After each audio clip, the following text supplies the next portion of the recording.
Fala pessoal, tudo bom? Aqui Thiago Machado, engenheiro de segurança do trabalho.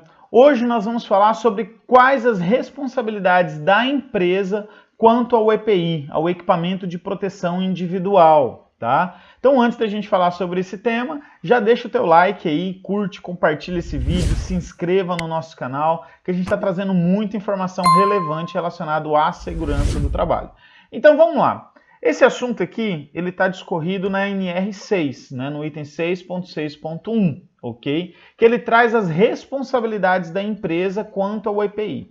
Então, a primeira responsabilidade da empresa é o quê? Adquirir o EPI adequado ao risco da atividade. Parece simples, né? Parece fácil também. Um exemplo que eu sempre dou nos meus treinamentos é o seguinte, né? Por exemplo, se o trabalhador está exposto a ruído, que EPI que a gente vai entregar para o trabalhador? Protetor auditivo.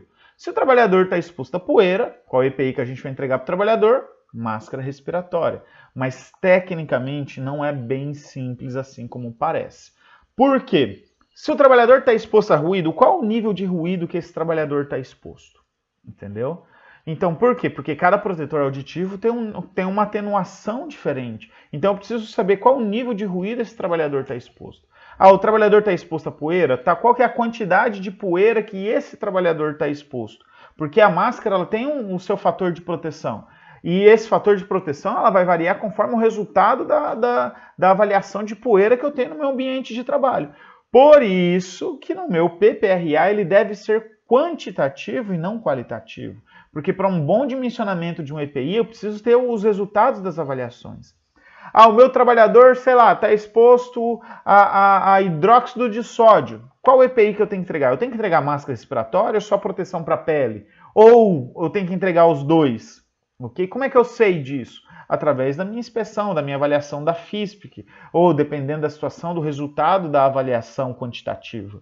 Ok? Então, assim, esse item parece ser um item fácil, mas para o profissional que está elaborando o documento, está fazendo o dimensionamento do meu EPI, eu tenho que levar em consideração vários fatores. E para cada risco, para cada EPI, eu levo em consideração fatores diferentes. Tá? Então, por isso que a gente precisa conhecer o equipamento e a gente precisa conhecer como deve ser feito o dimensionamento desse equipamento.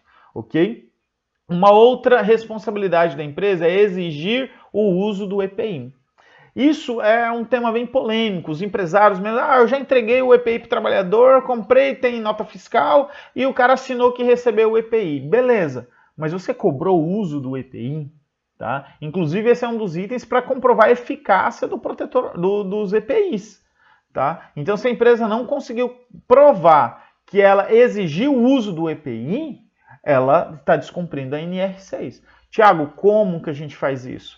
Através de placas de sinalização de segurança, através de procedimentos por escrito, através de treinamentos realizados, através de DDS, através de auditorias internas, através de advertências que são dadas aos trabalhadores. Então, são documentos que todos eles juntos vão nos ajudar a comprovar que a empresa exigia o uso do EPI do trabalhador e que ele tinha que usar o EPI constantemente. Tá? Então, através dessas informações, a gente consegue comprovar isso.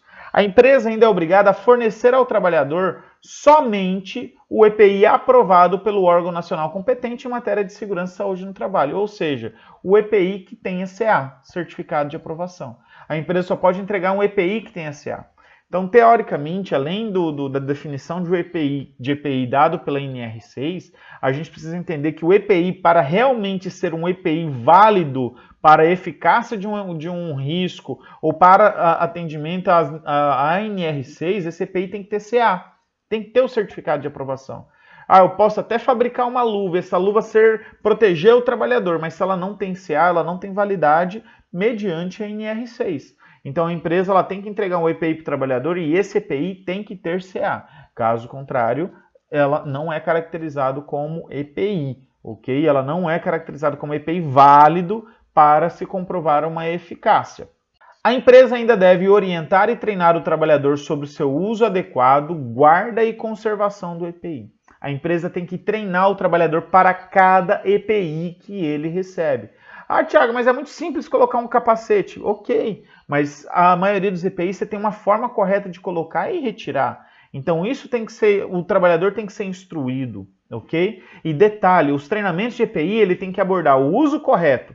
Como é que eu coloco esse EPI de forma correta? Esse treinamento ainda tem que contemplar o quê? Como que eu guardo esse EPI de forma correta? E esse treinamento também tem que contemplar como que o trabalhador vai conservar esse EPI.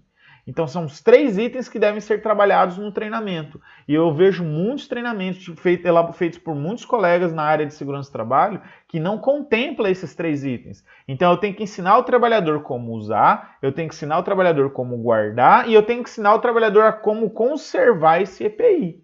Ok? Então essa é a responsabilidade da empresa também. A empresa ainda deve substituir imediatamente quando danificado ou extraviado.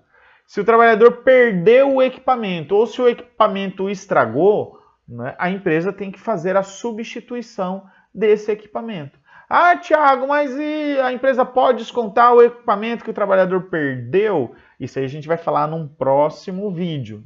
Existem algumas condições que a empresa pode fazer sim, que é o desconto no salário do trabalhador daquele EPI que o trabalhador perdeu ou por dolo danificou. Mas tem algumas condições, tem algumas restrições que a gente vai falar num outro vídeo, ok? Mas, de qualquer forma, a empresa tem que trocar. O equipamento estragou, chegou ao final da sua vida útil, ou por algum motivo o equipamento do trabalhador quebrou, ou o trabalhador perdeu o equipamento, a empresa tem que fazer a substituição de imediato desse equipamento, ok?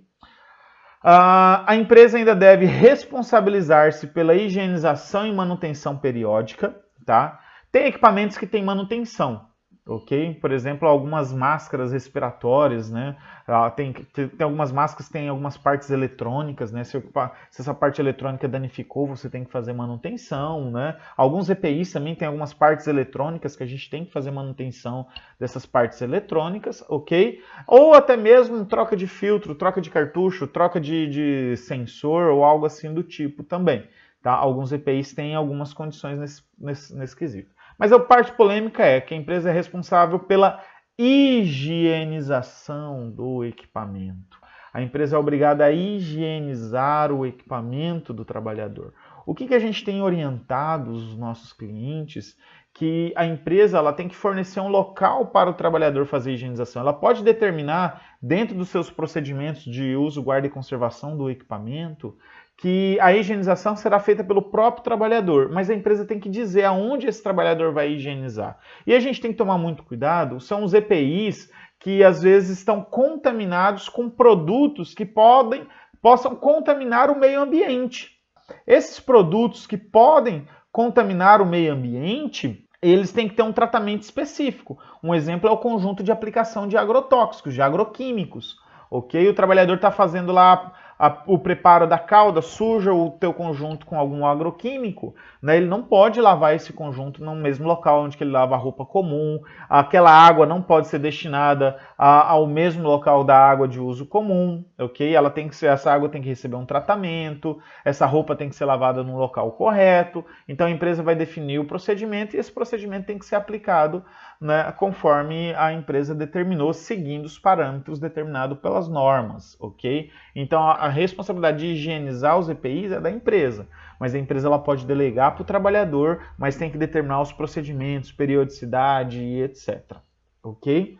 A empresa ainda é obrigada a comunicar ao Ministério do Trabalho qualquer irregularidade observada, né? Sei lá, o EPI veio estragado de fábrica, veio danificado de fábrica, a empresa pode avisar o Ministério, agora o atual Ministério da Economia, ou Secretaria do Trabalho, né, quanto a alguma irregularidade quanto ao EPI.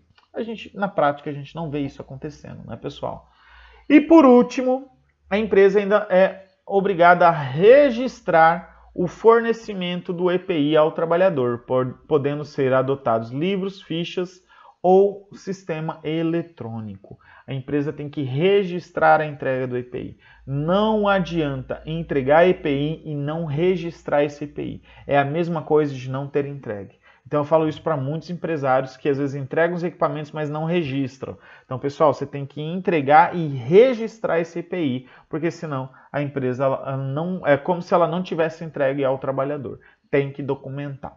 Beleza? Então, pessoal, essas são as responsabilidades da empresa mediante o item 6.6.1 da NR6. Se você gostou desse vídeo, deixa o teu like, compartilha esse vídeo aí nas suas redes sociais, se inscreva no nosso canal aqui no YouTube, que a gente está com muita informação relevante para vocês. E aproveitando também, na descrição desse vídeo aqui, tem um linkzinho lá do Linktree, que você clica nele, você vai ser direcionado para todas as nossas redes sociais, Instagram, YouTube, Facebook, e tem um grupo do Telegram. Clica lá, você vai ser redirecionado para o nosso grupo no Telegram, que a gente está com muita informação relevante para vocês lá também. Beleza, pessoal? Forte abraço a todos vocês e até a próxima!